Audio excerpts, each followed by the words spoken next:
MZT Valentine's Night kan mana Uncle Teping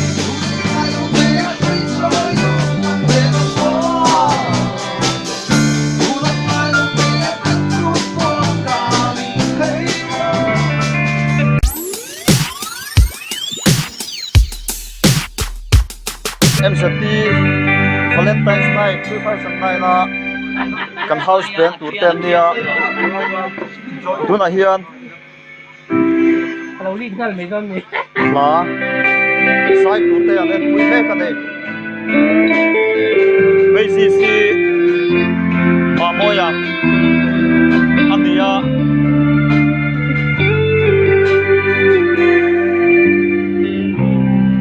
min kha dika nei dika keyboard si punai dika ania helai asira hian eltria guitarist au moka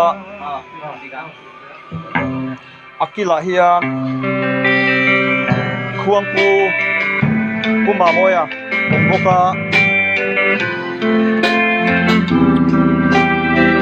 alaya hian litru bom mamuna be moka ni MZT Valentine's Night kan mana Uncle Teping anti play le tu kan kai